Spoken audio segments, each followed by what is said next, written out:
It has more than 500 million users, each communicating in 140 characters or less. Here at Elon, we know who runs some Twitter accounts, but many don't know who is behind the sometimes crude, rude, offensive, and anonymous accounts. It's a diary that everyone can read that's not important.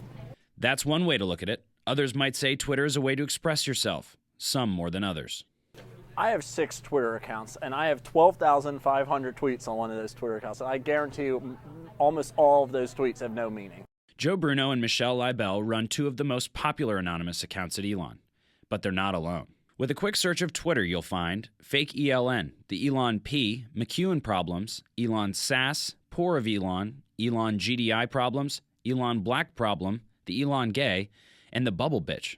But we're going to introduce you to 4 students. Each runs an anonymous account. Together, they have more than 9,000 followers.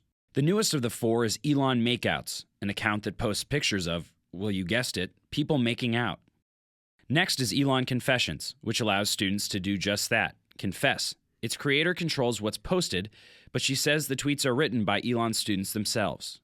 Then there's XO Gossip Squirrel. That's Michelle Leibel, originally making fun of the infamous furry creatures that are always climbing up trees at Elon, as well as the tween TV drama Gossip Girl. And finally, there's Bruno's account, only at Elon, which has more followers than the president of the university. It focuses on the traditions and inside jokes between all Elon students.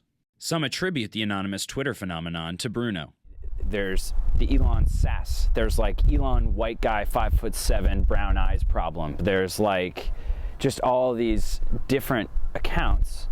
And you feel partially responsible for the fact that... I take full responsibility. I take full responsibility for that. It turns out that Bruno and Leibel are friends, and their opinions on the anonymous Twitter movement may surprise you.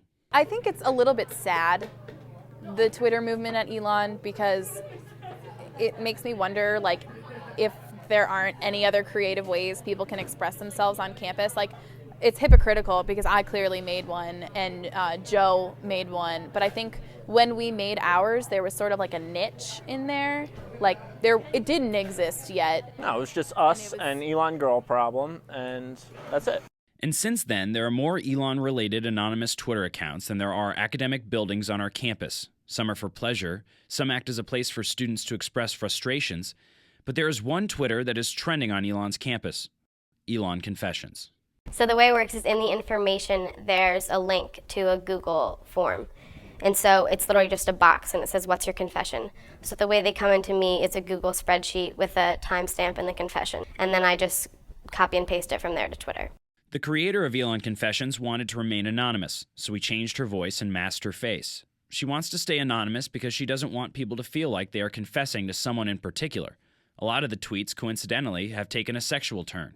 The R-rated nature of some of the tweets has caused some controversy, but the account's creator tells 30 Minutes that scandalous tweets are what has kept the account alive. I think in the beginning that is a huge part of what helped it take off, and I think when people think confession, they kind of think dirty little secret, and if you see one person post something sexual, I think it must trigger something. Oh, I've done something like that, I've done something worse than that, in going ahead and one-upping each other.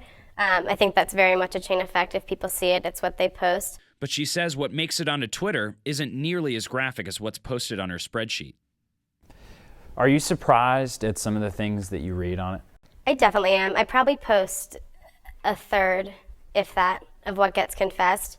For example, today I saw 20 and probably put up 4 of them, just because some are either really gross and inappropriate. There's some that I edit just to be less graphic, and some are just flat out mean and just things that I don't think need to ever be out there or for anyone to see. They're not so much a secret or expressive as just rude. Every tweet is a risk for these anonymous accounts. One wrong word could get a Twitter account into hot water, like the Elon D, a reference to male genitalia, and an account that was deleted by its creator because of public backlash.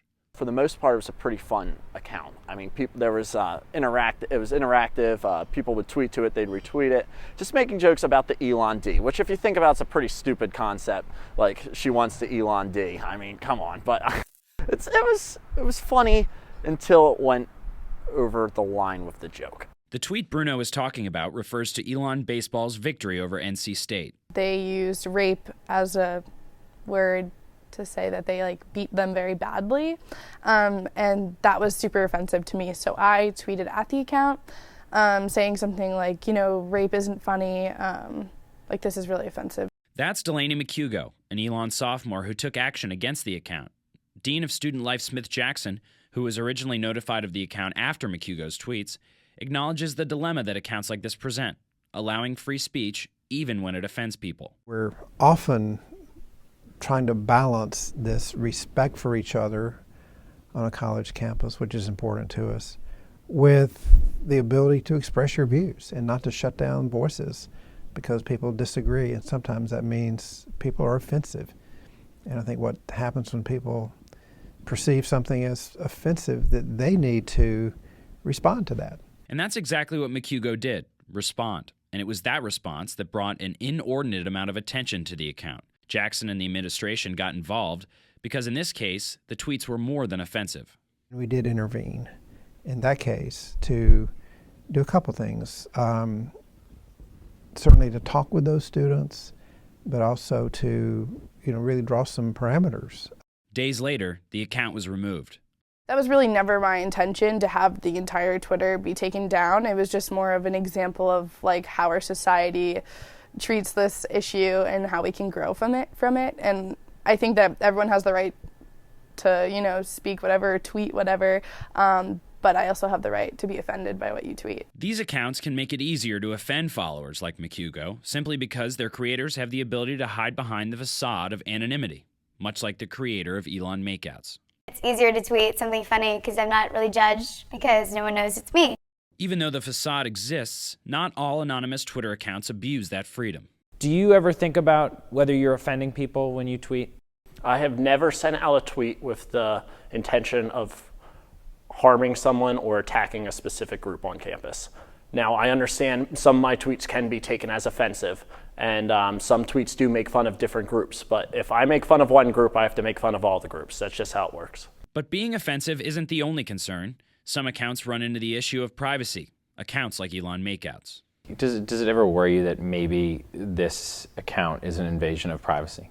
I guess it would worry me a little bit because if you knew me, I'm a very nice person. I don't ever want to insult anybody. But at the same time, if it's that public, because people don't go behind doors to find two people like being secretive. It's if they're out in the open. So if it's an invasion of privacy, a little bit, but it's kind of what they deserve. With new accounts surfacing at this kind of rate, even the original creators are getting a little tired of the frenzy. They're all just battling each other. Elon girl problem versus Elon girl problems, or like me versus the bubble bitch versus life in the sass lane or something like that. Like, do we need that many Twitter accounts? Whether it's necessary or not, Bruno admits that this Twitter phenomenon is getting to be a little bit overwhelming. I don't know why people think they're funny. I think they're stupid. And I run one.